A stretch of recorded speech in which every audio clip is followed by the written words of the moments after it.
Assalamualaikum warahmatullahi wabarakatuh. Alhamdulillah wassalatu wassalamu ala Rasulillah wala haula wala quwata illa billah. Asyhadu an la ilaha illallah wahdahu la syarikalah wa asyhadu anna Muhammadan abduhu wa rasuluh. Allahumma salli wa sallim wa barik ala Muhammadin wa ala alihi wa ashabihi wa man tabi'ahum bi ihsan la yaumiddin. Asbahna ala fitratil Islam wa kalimatil ikhlas wa ala dini nabiyina Muhammadin sallallahu alaihi wasallam wa ala millati abina Ibrahim hanifan muslima wa ma kana minal musyrikin. Rabbi shrah li sadri wa yassir li amri wa hlul 'uqdatam min lisani yafqahu qawli. Allahumma la sahla illa ma ja'altahu sahla wa anta taj'alul hazna idza syi'ta sahla. Allahumma inna nas'aluka ilman nafi'a wa rizqan thayyiba wa amalan taqabbala. Allahumma ati nafsi taqwaha wa zakkiha anta khairu man zakkaha anta waliyuha wa maulaha. Jamaah salat subuh yang semoga dirahmati Allah Subhanahu wa taala. Alhamdulillah, bersyukur memuji Allah Subhanahu wa taala. Allah mudahkan kita menunaikan beragam aktivitas kewajiban yang telah Allah Subhanahu wa taala fardukan kepada kita.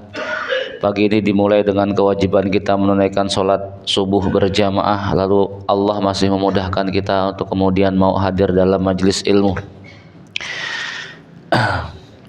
Pembahasan kita pagi ini pembahasan sirah, ya, fikih sirah. Terakhir kita sudah berbicara tentang karakter orang-orang Yahudi, ya, karena dia menjadi salah satu dari 3 kelompok manusia terbesar yang kemudian menghuni bumi Madinah. Jamaah yang semoga dari Allah Subhanahu wa taala, sebelum memasuki pembahasan perang Badar, ada beberapa syariat yang kemudian Allah Subhanahu wa taala turunkan, ya, di tahun-tahun pertama pasca hijrahnya Rasulullah sallallahu alaihi wasallam, ya. Di antara syariat yang kemudian Allah turunkan, salah satunya adalah syariat adanya azan. Banyak versi yang kemudian menyebutkan tentang peristiwa lafaz azan mulai dikumandangkan, di mana ini salah satu menjadi perhatian Rasulullah sallallahu alaihi wasallam untuk mengumpulkan para sahabat radhiyallahu anhum ajmain dalam satu gerakan salat, ya.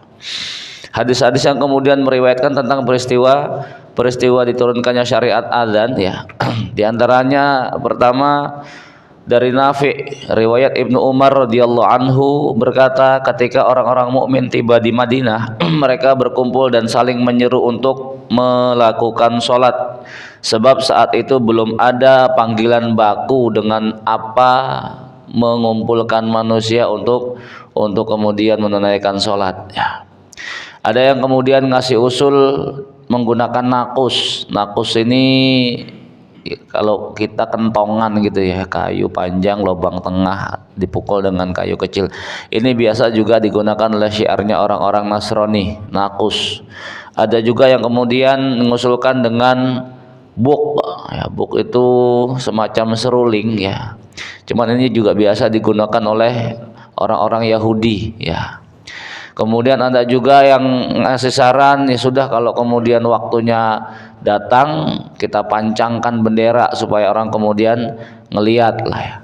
Cuman ternyata semua ini nggak efektif, ya, nggak efektif, membutuhkan waktu yang cukup lama buat mengumpulkan orang, ya, hingga tatkala kemudian kebingungan itu atau apa namanya cara itu belum ditemukan, Allah Subhanahu wa taala memberikan ilham kepada sebagian sahabat melalui jalur mimpi, ya, di mana sahabat Rasulullah SAW kemudian bermimpi. Di dalam mimpinya tersebut dia melihat seseorang membawa nakus, dipanggil, "Kamu jualan nakus?" "Enggak, saya enggak mau jual nakus ini." "Emang kamu buat apaan?" "Buat manggil orang sholat." Adalah pemimpin itu kemudian diberitahukan, "Maukah kamu aku beritahukan sesuatu yang jauh lebih baik daripada nakus tersebut?" Ya, maka kemudian disampaikanlah dalam mimpi tersebut lafaz azan tadi. Ada juga yang kemudian menyebutkan, sahabat tadi menyebutkan dia kondisinya antara sadar dan tidur, ya. Artinya nggak 100% dalam kondisi tidur gitu. Antara tidur dan terjaga, saat itulah kemudian Allah Subhanahu wa taala memberikan semacam ilham untuk menyampaikan kepada manusia yang lain tentang syariat adzan tersebut ya. Tidak terkecuali sahabat Umar bin Khattab radhiyallahu anhu pun mengalami hal yang sama. Maka tatkala kemudian beliau mendengar suara azan dikumandangkan, beliau langsung bersumpah, demi Allah, aku juga mimpi hal yang serupa. Cuman keduluan orang lain untuk menyampaikannya kepada Rasulullah sallallahu alaihi wasallam. Jamaah semoga dirahmati Subhanahu wa taala. Di antara hikmah besar ya, di antara hikmah besar kenapa kemudian Allah Subhanahu wa taala memberikan syariat azan ini melalui perantaraan sebagian sahabat radhiyallahu anhum ajmain ya. Kemudian di antara hikmah besar kenapa kemudian syariat azan ini harus Allah Subhanahu wa taala turunkan ya. Jamaah yang semoga dari Allah Subhanahu wa taala, kita tahu salat ini menjadi salah satu pilar daripada pilar-pilar agama. Ianya menjadi sesuatu yang paling spesial yang kemudian Allah Subhanahu wa taala berikan kepada kita kaum muslimin. Berbeda dengan syariat-syariat yang lain di mana kalau syariat-syariat selain salat Allah Subhanahu wa taala hanya memerintahkan atau kemudian menurunkan wahyunya melalui perantaran malaikat Jibril, lalu kemudian disampaikan kepada Rasulullah sallallahu alaihi wasallam dengan beragam bentuk jenis turunnya wahyu ya. Karena turunnya wahyu itu kan macam-macam. Ada dalam bentuk suara ya, suara lonceng, dan ini yang paling menyakitkan ya. Nah, namun berbeda dengan syariat sholat, di mana syariat sholat ini menjadi satu-satunya syariat yang semua nabi dan rasul itu mendapatkan syariat ini. Allah perintahkan kepada Nabi Musa, Allah perintahkan kepada Nabi Ibrahim. Nabi Ibrahim saja doanya, Rabbi ja'alni muqimas shalah wa min dzurriyyati ya. Ya Rabb, jadikan aku para pendiri salat dan anak keturunanku. Nabi Musa pun demikian, wa aqimis sholata li dzikri, wahai Musa tegakkanlah salat untuk mengingatku ya. Nabi Zakaria, Nabi, semua perintah salat itu Allah perintahkan kepada para nabi dan rasul ya. Syariat yang lain ya belum tentu ya. Syariat puasa memang ada terhadap nabi-nabi sebelumnya, cuman belum tentu juga kemudian sama puasanya itu dengan apa yang kita jalani hari ini. Syariat haji tidak ada kita dapatkan kisah Nabi Musa menunaikan ibadah haji ke Mekah gitu ya. Namun sholat itu semua para nabi dan rasul mendapatkan syariat tersebut. Artinya dia menjadi syariat paling spesial. Saking spesialnya Allah tidak hanya sekadar menurunkan perintah wa aqimus sholah, namun kemudian Allah undang Rasulullah SAW untuk kemudian hadir di kerajaan langit ya, dalam peristiwa Isra Mi'raj ya. Jamaah semoga dirahmati Allah Subhanahu wa taala. Secara lafadz memang pendek itu bait-bait dalam azan ya. Dimulai dari kalimat takbir, pengagungan terhadap Allah Subhanahu wa taala, kemudian diiringi dengan kalimat tauhid, pengakuan bahwasanya tidak ada ilah yang berhak diibadahi dengan benar kecuali Allah, kemudian diiringi dengan pengakuan terhadap kerasulan Muhammad sallallahu alaihi wasallam. Baru setelah itu seruan untuk menunaikan sholat, hayya 'alas sholah. Ini terjadi setelah ikrar kalimat tauhid la ilaha illallah Muhammadur Rasulullah. Setelah seruan sholat, baru kemudian seruan untuk menggapai kemenangan. Ini ada hikmah tersendiri ya. Kenapa kemudian hayya 'alas sholah itu lebih dahulu daripada hayya 'alal falah. Satu hal fakta menarik dari sabda Rasulullah sallallahu alaihi wasallam tentang satu pasukan di mana panglima perangnya adalah panglima perang terbaik, pasukannya adalah pasukan terbaik. Ya, itu kelompok ini yang kemudian dijanjikan oleh Rasulullah SAW sebagai pembebas Konstantin. Padahal sabda Rasulullah SAW tentang kemenangan kaum muslimin membebaskan Konstantin itu di saat terjadi perang Ahzab Masya Allah ya. Perang Ahzab satu kondisi di mana kaum muslimin itu dikepung oleh pasukan sekutu, mereka hanya mampu bertahan di Madinah. Sementara orang-orang Quraisy ya dengan sekutunya masing-masing ya, dengan sekutunya Quraisy ini terkumpul tidak kurang dari 3.000 pasukan. Ini kemudian ngepung Madinah. Rasul kemudian bikin strategi yang datangnya dari Salman Al-Farisi, bikin Khandaq ya. Perang Ahzab disebut juga dengan perang Khandaq.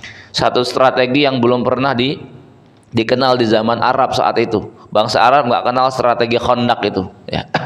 Bikin selokan besar ya, di mana kuda itu nggak bisa loncat, kalau sudah nyemplung ya nggak bisa naik lagi, susah naiknya, saking lebar dan dalamnya.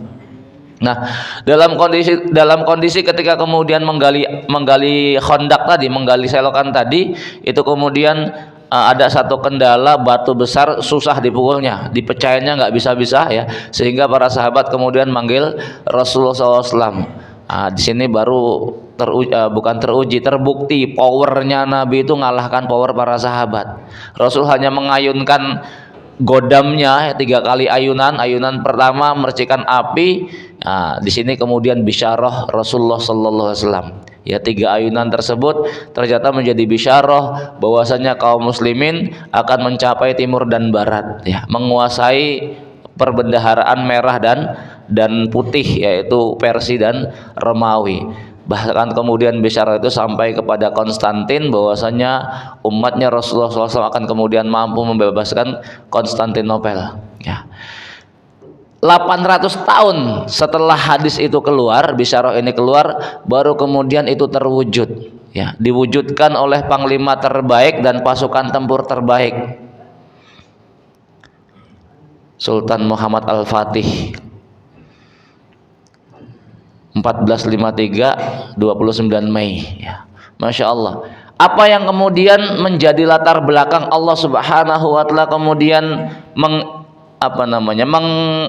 mengizinkan Muhammad Al-Fatih dan pasukannya mampu membebaskan Konstantin. Padahal pembebasan Konstantin itu sudah diupayakan dari semenjak zaman kekhalifahan Bani Umayyah. Dan sepanjang perjalanan sejarah itu kaum muslimin gak ada yang kemudian mampu membebaskan Konstantin hingga terjadi di masa Muhammad Sultan Al-Fatih. Sultan Al-Fatih ini kan Turki Utsmani ya, keturunan ke-7 ya.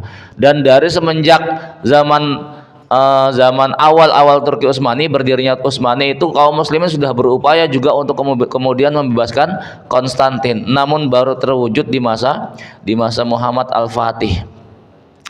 Karena dia benteng paling kuat ya. Jalur daratnya betul-betul terlindungi, jalur lautnya betul-betul terlindungi. Satu-satunya hal yang kemudian bisa dilakukan kaum muslimin itu yang memungkinkan untuk meraih kemenangan untuk membebaskan Konstantin melewati jalur selat ya. Cuman di selat ini juga kemudian terhadang dengan rantai-rantai besar, di mana nggak memungkinkan armada kapal baik yang kecil ya apalagi yang gede itu untuk kemudian melalui. Inilah kemudian strategi dilakukan oleh Muhammad Al-Fatih, di mana strateginya itu ini Pak, menyelisihi hukum alam ya. Kalau dalam istilah Arab itu ada tarjun najata walam tasluk masalikaha innas safinata la tajri alal yabas ya. Kalian mengharapkan kemuliaan sementara jalan menuju kemuliaan itu enggak kalian tempuh, itu sesuatu yang mustahil. Sampai kemudian dikasih pepatah, karena apa? Karena yang namanya kapal laut enggak mungkin berlayar di atas daratan. Ternyata Sultan Muhammad Al-Fatih itu melakukan hal tersebut. Karena kapal lautnya nggak bisa melalui selat, kapal lautnya ini dibawa naik ke atas bukit Pak. Ya, Masya Allah. Dikumpulkan itu papan-papan, dilumuri itu minyak, diseret itu kapal laut naik ke atas bukit. Itu bukan cuma daratan datar, tapi bukit-bukit itu naik ya. Untuk kemudian menghindari rantai-rantai yang kemudian menghalangi jalur laut tadi. Naik ke atas bukit, nggak kurang dari 70 kapal tempur itu berlayar di atas bukit ya. Masya Allah. Tapi fakta menariknya itu ya, spesial Muhammad Al-Fatih memilih pasukan tempur yang akan membebaskan Konstantin. Ada spesifikasi khusus siapa-siapa yang kemudian layak ikut dalam pembebasan Konstantin. Dikumpulkan semua pasukan, kemudian ini karakter-karakter yang kemudian beliau terapkan dalam pasukan Jenisarinya ya. Pasukan tempur Jenisarinya itu kan masyhur, kalau Turki Utsmani itu pasukan tempur Jenisari ya, Inkisariyah. Itu punya syarat tertentu bisa kemudian gabung dalam pasukan Al-Inkisariyah. Ditanyakan oleh Muhammad Al-Fatih kepada semua pasukannya yang kemudian bakal diajak untuk membebaskan Konstantin, siapa yang dari semenjak balik sampai hari ini itu nggak pernah ketinggalan sholat berjamaah. Wah, semua pasukannya berdiri semua ya. Artinya apa? Artinya semua yang kemudian gabung dalam pasukan Inkisariyah ini nggak ada satupun di antara mereka yang pernah ketinggalan sholat berjamaah ya. Dari mulai balik sampai kemudian bergabung dengan pasukan tempur tersebut. Ini bukan sesuatu yang gampang loh Pak ya. Kemudian saringan yang kedua, siapa di antara kalian yang dari mulai balik sampai kemudian hari ini yang nggak pernah terlewat sholat sunnah rawatibnya? Mulai tuh sebagian ada yang duduk ya, karena kan memang berat juga ya kan, mesti kadang sholat rawatibnya ada yang bolong gitu kan, sebagian duduk, sebagian masih tetap berdiri ya. Terus mulai lebih khusus lagi saringannya, siapa di antara pasukan yang dari mulai balik sampai hari ini nggak pernah kehilangan sholat tahajud. Ya sebagian besar kemudian duduk lah ya, sebagian besar kemudian duduk. Cuma standar paling minimnya sholat berjamaah tadi ya. Satu-satunya yang kemudian masih berdiri cuma Sultan Muhammad Al-Fatih, karena memang pendidikan yang kemudian diterapkan oleh sang ayah Sultan Murad II ini spesial banget ya, spesial banget. Dan dari semenjak kecil itu memang sudah luar biasa pendidikan terhadap Muhammad Al-Fatih. Praktis di usia yang masih sangat belia, umur 21 tahun Pak, Masya Allah, umur 21 tahun jadi panglima perang dan kemudian mampu membebaskan satu negeri yang kemudian ini menjadi bentengnya orang-orang Nasrani saat itu ya, Konstantinopel. Tapi jamaah semoga dari Allah Subhanahu wa taala, poin terpentingnya dari pasukan yang kemudian beliau pimpin itu adalah bagaimana sikap mereka terhadap yang namanya perintah sholat.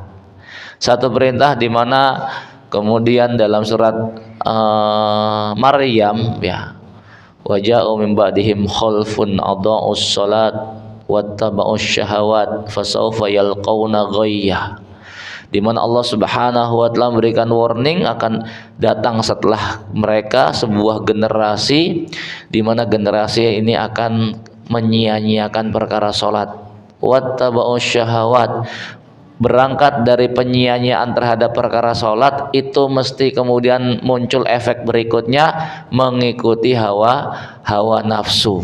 Ini dua hal yang ya gandeng terus, gandeng.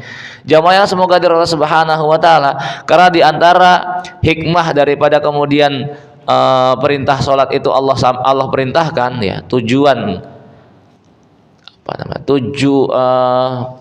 kalau Allah kemudian menyebutkan qad aflahal mu'minun alladzina hum fi sholatihim khashi'un, itu yang pertama kali.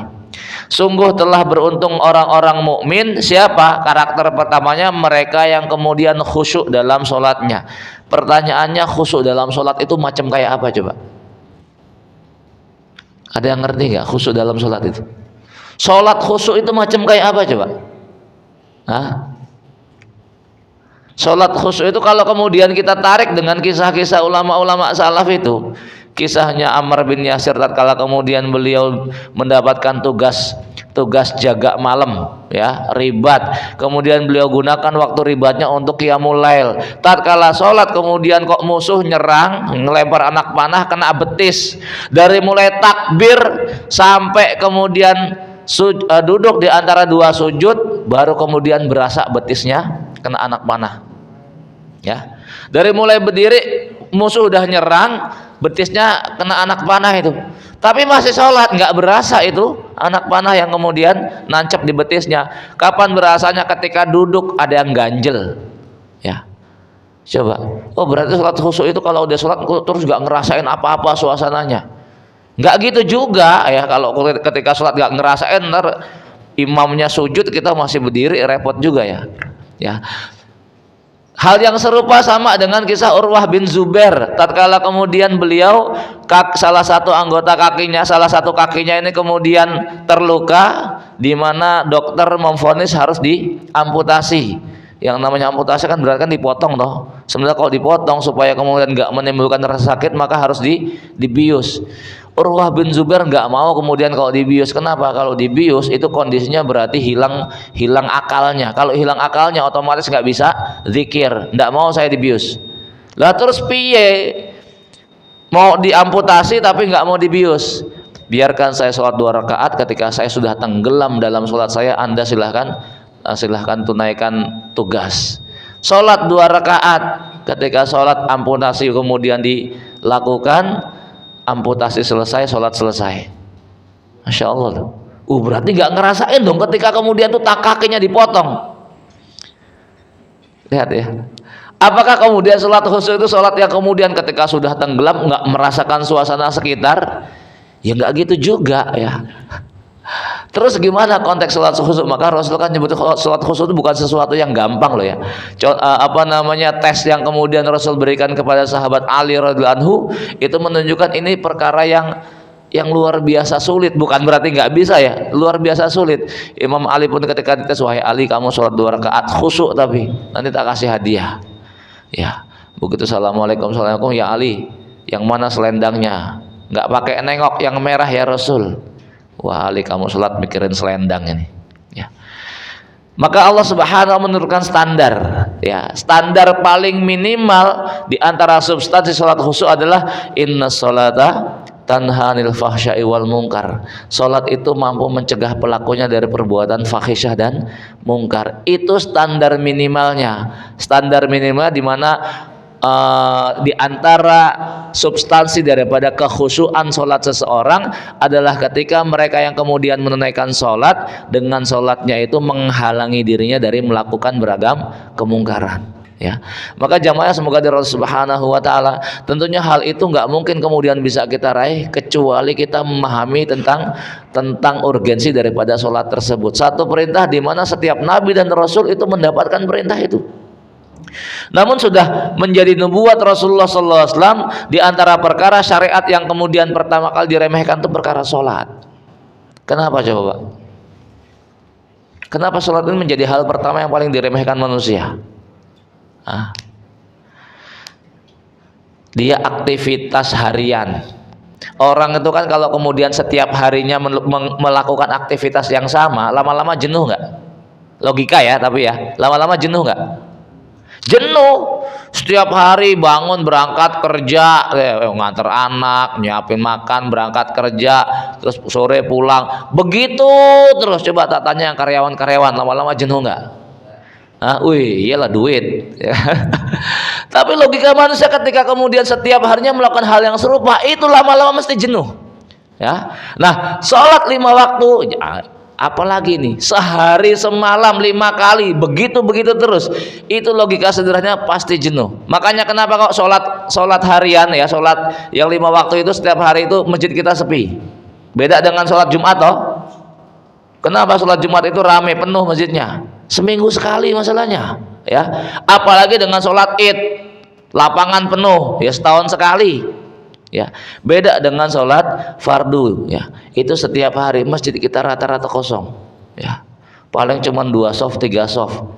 Alhamdulillah Al-Hidayah ini kalau subuh sama isya itu penuh ya, bukan penuh lah ya, artinya di atas rata-rata lah, rata-rata paling enggak dapat 3 atau 4 soft lah. Kalau 3-4 soft kan paling enggak 80-an orang itu ada ya, karena satu soft kita ini kan kurang lebih sekitar 20 orang ya. Maka dianya menjadi hal yang paling pertama kali diremehkan oleh manusia ya, padahal dia menjadi tolok ukur yang kemudian Allah Subhanahu wa taala berikan untuk menilai, untuk kemudian menghisap amal seseorang, ya. Amal yang paling dihisap pertama kali oleh Allah dari segi ibadahnya adalah perkara sholat. Apabila sholatnya baik, maka yang lainnya bakal ngikut baik. Apabila buruk, yang lainnya juga bakal terhitung buruk. Cuman Allah Zat yang Maha Adil, ketika dilihat sholat hamba ini adalah buruk, nggak kemudian serta merta Allah blacklist buruk semua, belum, ya. Cuman kemudian malaikat diperintahkan, coba lihat dia punya amalan sunnah nggak, ada sholat sunnahnya nggak. Nah, sholat sunnah ini akan menutupi kekurangan amal wajibnya. Ibarat kata sholat itu kalau dalam sekolahan, ya, kalau dalam sekolahan itu ibarat kata dia pelajaran pokok, ya. Pelajaran pokok dalam sekolah itu kan biasanya kalau zaman kita SD itu ada PMP, agama, bahasa, ya, terus matematika, ya. Nah, kalau misalnya 4 ini nilainya bagus, yang lainnya mau merah sih mah tetap aja bakal naik kelas, ya. Cuma kalau 4 ini kok nilainya 2, 3, sementara yang lainnya bagus-bagus, ada pelajaran keterampilan, ada pelajaran apa, itu bagus semua, tetap aja nggak bakal naik. Nah, ibarat sholat itu macam kayak gitulah. Kalau kemudian sholatnya baik, yang lain-lain itu insya Allah bakal ngikut. Maka perhatian betul kita terhadap perkara sholat, sebagaimana Rasulullah SAW kemudian juga perhatian terhadap perkara sholat. Dan dalam perkara sholat bukan yang terpenting masih sholat, enggak. Cuman bagaimana kemudian Rasulullah SAW mencontohkan. Maka di antara hikmah kemudian diperintahkannya azan ini supaya kemudian kaum muslimin terbiasa melakukan aktivitas sholat itu secara jama'i. Dikumpulkan itu manusia untuk kemudian menunaikan dalam rangkaian sholat secara bersama-sama, ya. Maka jamaah yang semoga dirahmati Allah Subhanahu wa taala.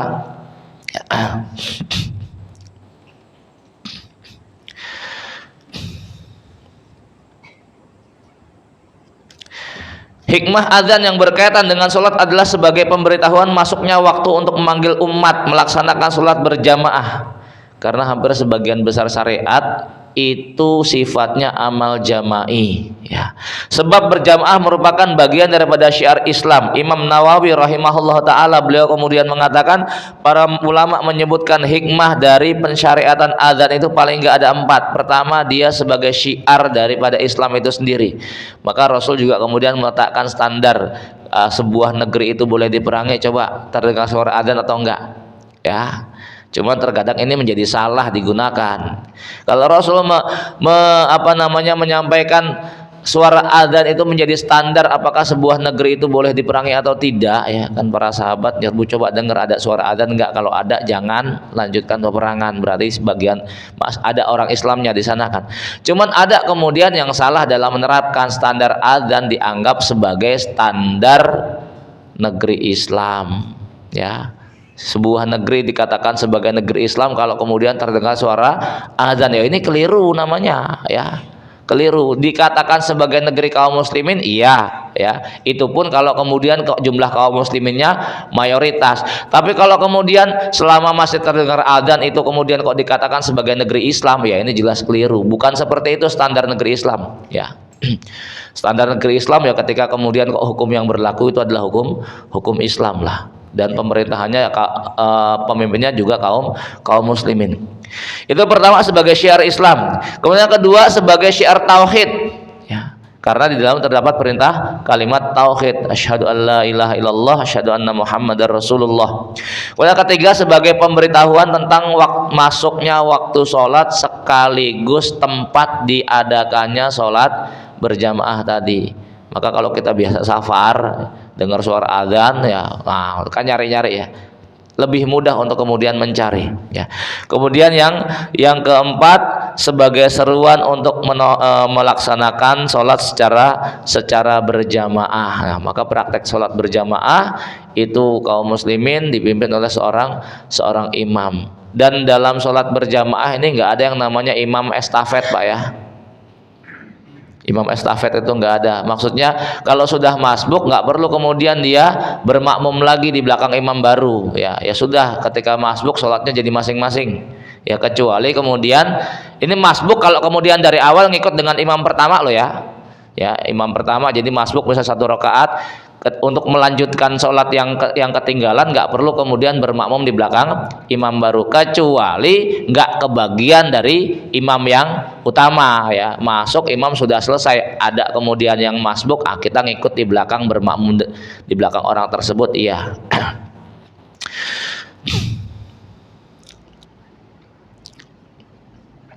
Kemudian penulis menyebutkan pentingnya sholat berjamaah dibuktikan dengan besarnya perhatian Rasulullah SAW dalam mengumpulkan dan menghadirkan umat serta agar tidak terlambatnya mereka untuk menunaikan sholat tersebut. Tadi kita katakan sholat fardu ini bukan yang terpenting sholat. Yang penting kan saya sholat mau di masjid mau di rumah. Enggak, bukan itu masalahnya. Rasul penekannya terhadap sholat berjamaah ini spesial banget, sampai kemudian dalam sabdanya Rasul mengatakan, ya, aku pengen seseorang kemudian menggantikan aku menjadi imam, kemudian aku keliling ke rumah orang-orang kaum muslimin dan membakar rumah mereka yang kemudian tidak tunaikan sholat. Kalau bukan lantaran perempuan, ya, tak bakar. Artinya maka para ulama kemudian menyebutkan hukum sholat berjamaah itu sunnatun faridotun, sunnah yang wajib. Ya, sunnatun farid atau sunnatun muakkadun, sunnah yang ditekankan, di mana seseorang tidak kemudian dianggap sholatnya oleh Allah Subhanahu wa taala ketika dia sholat sendirian dan nggak punya uzur. Bahkan Rasul kemudian menyebut tidak ada sholat bagi tetangga masjid kecuali di masjid. Rumahnya samping masjid, ya, tapi sholatnya kok di rumah, ini nggak akan dianggap oleh Rasul sebagai mereka yang kemudian menunaikan sholat, ya. Kemudian di antara hikmah yang lain pentingnya musyawarah. Kenapa? Karena Rasul ketika kemudian para sahabat mulai kasak-kusuk bagaimana cara kemudian memanggil orang, Rasul juga kemudian rembukan kepada para sahabat. Sahabat ada yang kemudian ngasih usul, ya udah pakai seruling saja, ada yang ngasih usul pakai kentongan saja, ada yang ngasih usul pakai bendera. Di mana ini semua kemudian ditolak oleh Rasulullah SAW. Ya, kenapa? Kita teringat kajiannya Ustadz Lukman, Muslim itu tampil beda, ya. Kalau tadi nakus itu adalah hal yang dipakai oleh orang-orang Nasrani, kalau kemudian dipakai juga dengan kita, wah berarti kita ikut-ikutan dong, kan begitu ya. Kalau kemudian buk itu juga dipakai oleh orang-orang Yahudi, ya. Kalau kemudian kok kaum muslimin ikut-ikutan, ya, menggunakan buk juga ikut-ikutan dengan orang-orang Yahudi. Maka di antara semangat yang kemudian ditunjukkan dalam Islam adalah semangat untuk menyelisihi mereka-mereka yang menyelisihi syariat. Sekalipun ada yang menyerupai, paling enggak serupa banget, ya. Kalau ya penjelasan Ustaz Luman itu kan dalam apa? Kasus siam puasa Asyura, ya, puasa Asyura, ya. Ini paling enggak ada yang kemudian menyelisihi. Termasuk apa yang kemudian dilakukan oleh Umar bin Khattab radhiyallahu anhu, ya, di mana ini dalam peristiwa awal penetapan bulan Hijriyah, awal penetapan tahun-tahun Hijriyah, ya. Di mana diusulkan yang sudah ngikut tahunnya Masehi, ya. Ada yang kemudian mengikut tahunnya kelompok lain. Tapi Islam beda, dari semenjak hadirnya Islam ini harus kemudian memiliki ciri khas tersendiri. Maka semua-muanya kemudian harus bersifat spesial, ya. Hanya lantaran kalah iklan atau kemudian apa namanya, ya, tahun-tahun Islam ini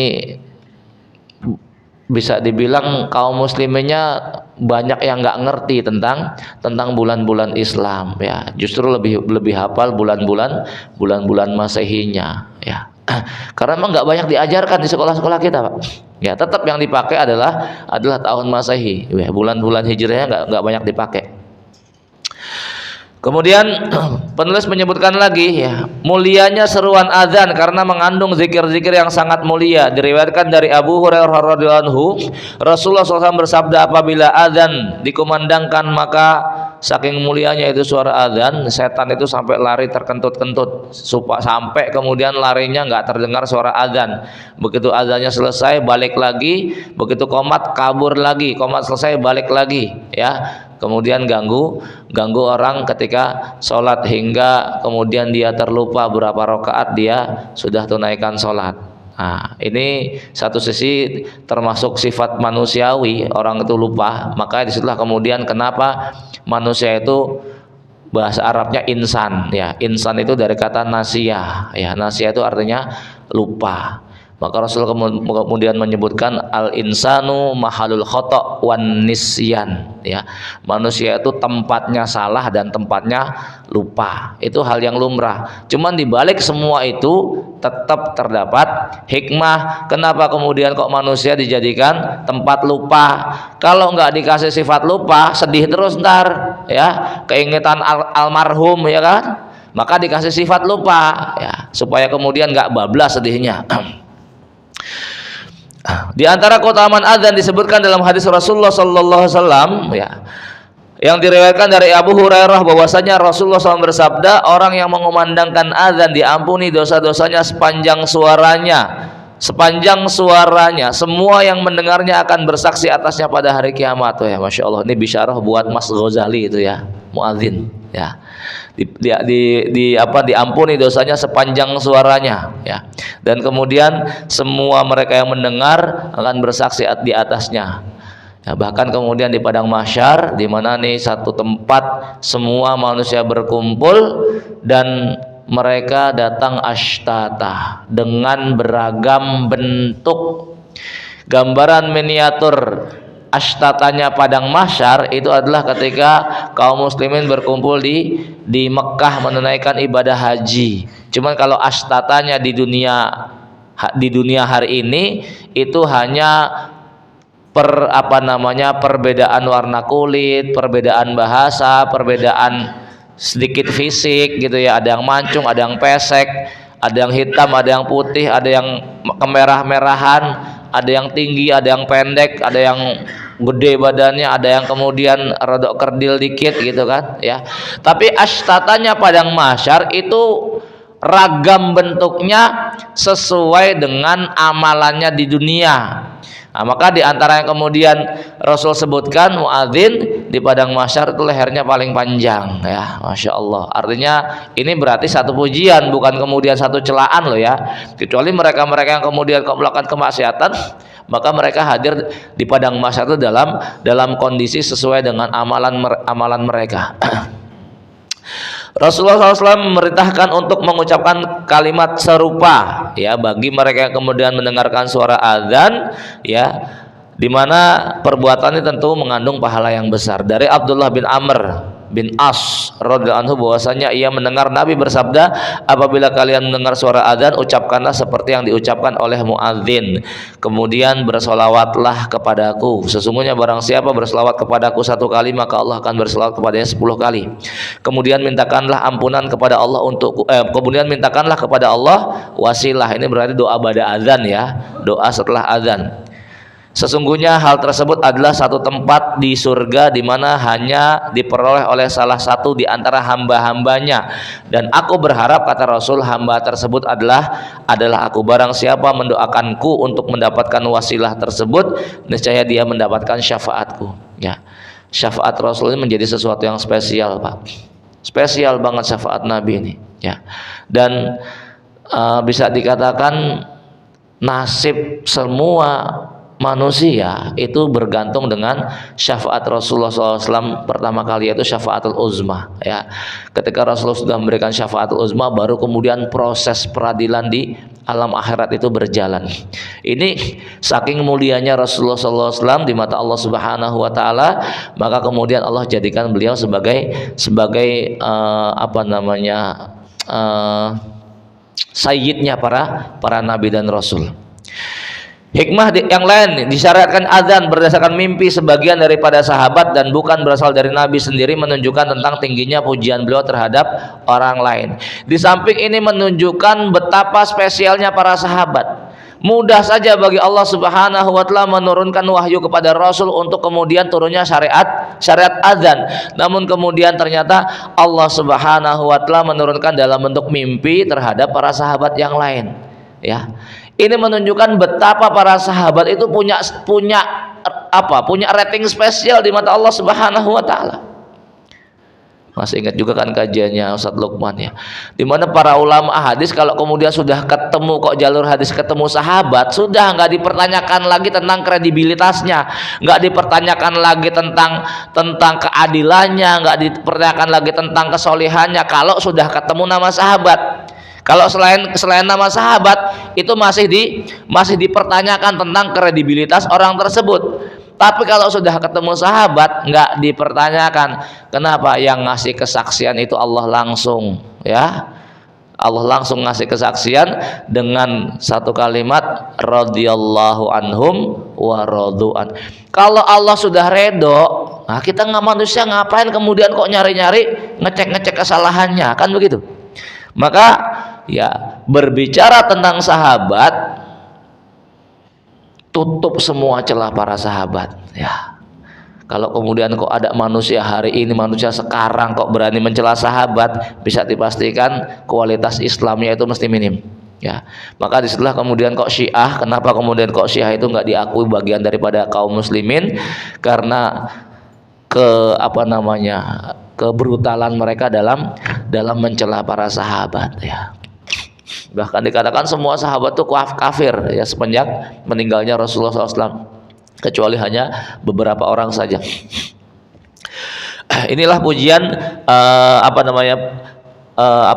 pujian yang kemudian Allah Subhanahu berikan kepada para sahabat, di mana Allah menetapkan justru syariat azan itu Allah turunkan melalui perantaraan mimpi yang dialami oleh para sahabat radhiyallahu anhum ajmain.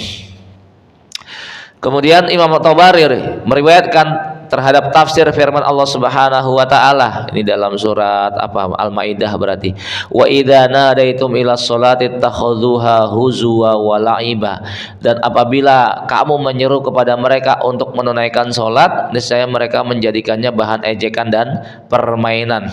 As-Sa'di meriwayatkan orang-orang Nasrani di Madinah apabila mereka mendengar seruan azan ya, kalimat asyhadu anna Muhammadar Rasulullah, mereka justru malah mendoakan kecelakaan bagi Nabi, mudah-mudahan kamu dibakar. Malah kebalik, satu ketika ya budaknya lupa matiin lilin ya, malam hari lilinnya tumpah jatuh gitu kan, rumahnya malah kobong ya, malah kebakar. Ini justru menjadi azab yang Allah berikan kepada mereka yang kemudian mencela azan.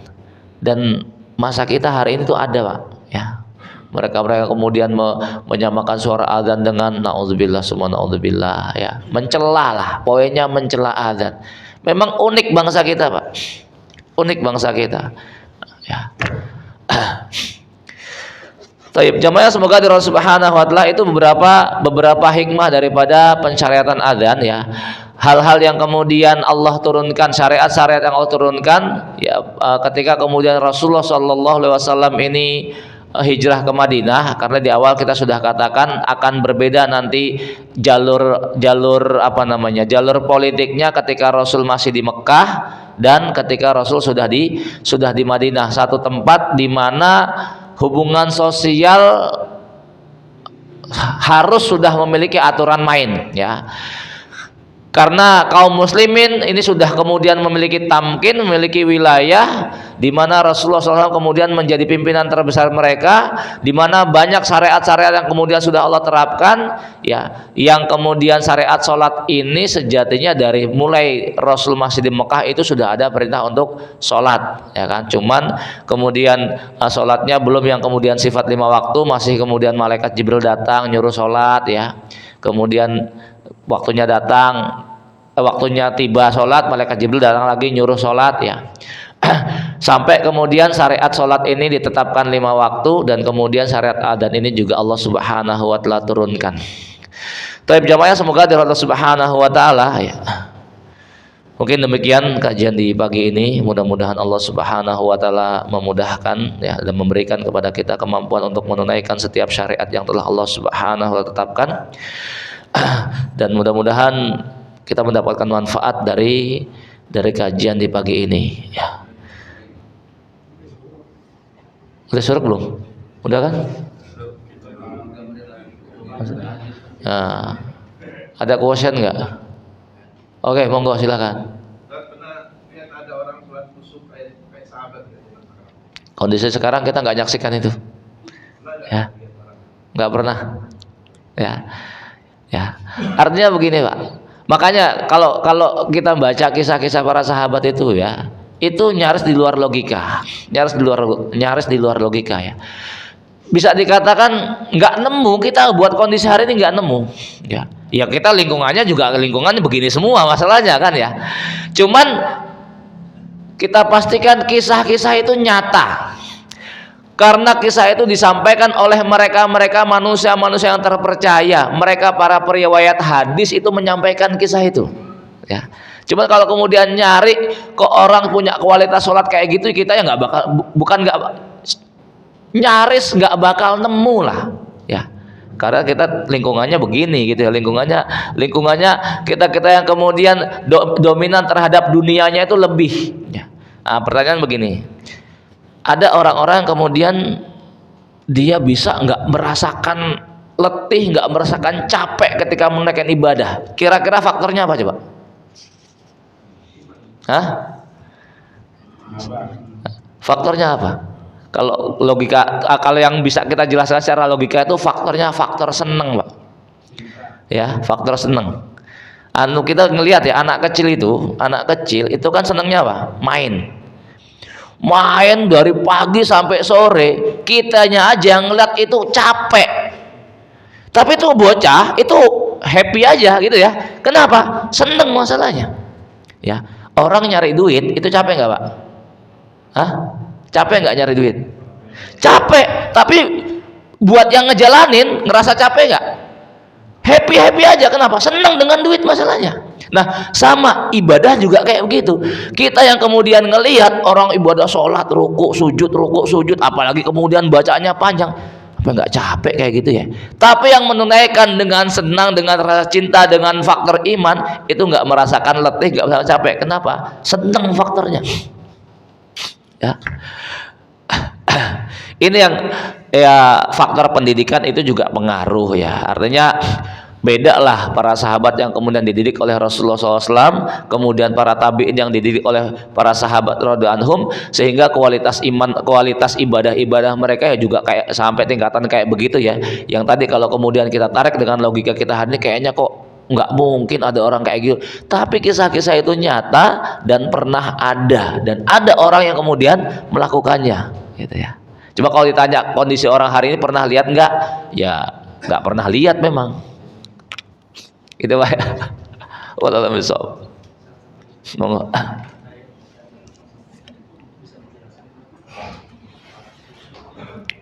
Hah?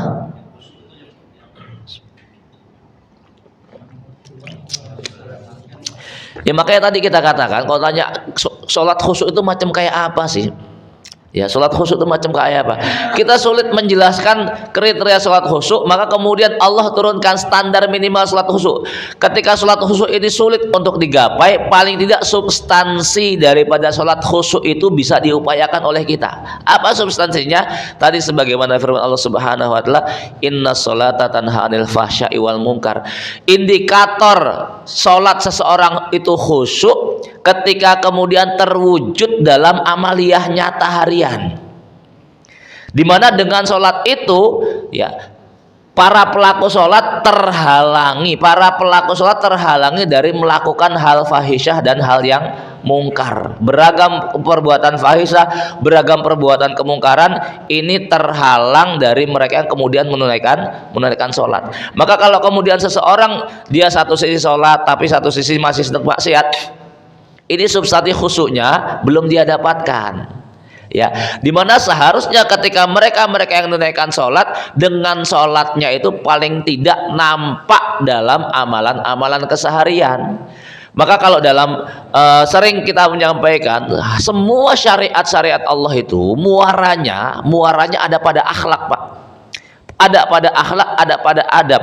Kalau kemudian Allah menyebutkan inna sholata tanha 'anil fahsya'i wal munkar, salat mampu mencegah pelakunya dari perbuatan fahisyah dan mungkar, berarti efek daripada salat khusyuk itu terwujud dalam sikap dia dalam kehidupan bermasyarakat. Dia terjauhkan dari melakukan perbuatan fahisyah. Perbuatan fahisyah itu semua perbuatan yang kemudian mengarah pada perbuatan cabul, itu fahisyah ya. Maka kalau kemudian di Quran disebut kata fahisyah itu lebih kepada bermakna zina ya. Tapi kalau kemudian ketambahan alif lam al fahisyah ini lebih daripada zina, yaitu homoseksual ya. Al fahisyah itu lebih kepada homoseksual atau lesbian. Tapi kalau fahisyah itu zina dan turunannya ya, pokoknya perbuatan-perbuatan cabul lah ya. Termasuk nauzubillah sweet nih ya, godain perempuan nih. Ini masuk dalam perkara fahisyah ya. Kemudian ya colak-colek gitu ya. Termasuk dengan kata-kata termasuk kalimat-kalimat cabul, kemudian apa sindiran-sindiran, ini masuk dalam perkara fahisyah. Nah, mereka yang kemudian menunaikan sholat terhindar dari melakukan hal-hal tersebut. Ini apa namanya efeknya seharusnya ya dari substansi sholat khusus tadi. Kalau kemungkaran jelas ya, hal-hal yang kemudian menyelisih syariat itu semua bagian daripada kemungkaran. Maka seorang mukmin ya, dia memang memungkinkan melakukan kemaksiatan. Maka Rasulullah kemudian kan mengatakan seorang mukmin tidaklah dia berzina tatkala dia berzina kecuali imannya hilang. Ya, namun ketika kemudian dia sadar, tobat, imannya balik lagi. Cuman ketika melakukan kemaksiatan tersebut, imannya itu hilang. Kenapa? Ini berimbas daripada hilangnya kehusuan daripada sholat tersebut ya, sehingga tidak memiliki pengaruh besar dari sholat-sholat yang kemudian dia tunaikan ya. Itu perintah sholat ya. Kemudian ini terkait dengan syariat tadi ya. Sholat imbasnya adalah kepada akhlak kita keseharian. Zakat juga demikian ya. Ketika kemudian Allah Subhanahu wa taala menyebutkan khudz min amwalihim shadaqatan tutahhiruhum wa tuzakkihim biha. Ambil dari mereka harta zakat, di mana fungsi zakat itu dua, membersihkan yang zahir dan mensucikan yang batin. Tutahhiruhum, toharoh itu bersih zahirnya. Zahirnya apa? Harta mereka. Tidak semua harta yang kita miliki itu kan menjadi hak kita. Ada hak orang lain. Supaya hak orang lain nggak kita makan, maka adanya zakat. Ya. Wa tuzakkihim biha, mensucikan jiwa mereka. Apa yang disucikan? Jiwa manusia itu Pak, itu pada dasarnya pelit, senang duit. Ya. Apa kalau dalam surat apa sih? Dalam surat Al-Adiyat itu lihubbil khairi lasyadid ya, manusia itu yang namanya duit senang banget. Al khair di situ adalah duit ya, harta artinya. Manusia itu kecintaannya terhadap harta ya itu sangat sekali ya. Maka untuk kemudian membersihkan jiwanya, Allah perintahkan zakat. Supaya apa? Supaya hilang kebakhilan dalam dirinya, hilang kekikiran dalam dirinya, maka kemudian diwajibkan zakat. Haji juga sama ya. Haji, perintah haji itu juga kemudian ujung-ujungnya mesti bagaimana kemudian seorang mukmin itu memiliki karakter sebagai seorang muslim, terwujud dalam akhlak yang baik. Maka Rasul menempatkan akhlak itu selalu dikaitkan dengan yang namanya iman. Mangkana yu'minu billahi wal yaumil akhir falyukrim dhaifahu, mangkana yu'minu billahi wal yaumil akhir. Itu selalu kaitannya dengan akhlak, memuliakan tamu, falyakul khairan aw liyasmut. Lihat, pilihannya cuma dua. Barang siapa beriman kepada Allah dan hari akhir, maka hendaklah dia berkata yang baik, atau kalau nggak bisa diem. Coba, pilihannya cuma dua loh ya, ngucapin kalimat yang baik atau kalau nggak bisa diem. Padahal kenyataannya ya, kalimat yang keluar dari lisan kita dari mulai pagi sampai kita mau tidur, antara kalimat yang baik dengan yang buruk banyak mananya, antara kalimat yang bermanfaat dengan yang sia-sia banyak mananya. Padahal Rasul hanya kasih pilihan dua, ucapan baik atau buruk. Maka Allah kemudian juga menyebutkan la khaira fi katsirin min najwahum illa man amara bi shadaqatin au ma'rufin au islahim bainan nas. Tidak ada kebaikan sama sekali dari kebanyakan bisikan-bisikan mereka, ucapan-ucapan mereka, kecuali tiga. Amara bi shadaqatin, nyuruh sedekah, au ma'rufin, nyuruh berbuat baik, au islahim bainan nas, atau untuk mendamaikan manusia. Ya. Cukup ya? Baik, jamaah semoga dari Allah Subhanahu wa taala demikian, mudah-mudahan bermanfaat. Aku qouli hadza subhanakallahumma wa bihamdika asyhadu an la ilaha illa anta astaghfiruka wa atubu ilaik. Wa sallallahu nabiyina Muhammadin. Assalamualaikum warahmatullahi wabarakatuh.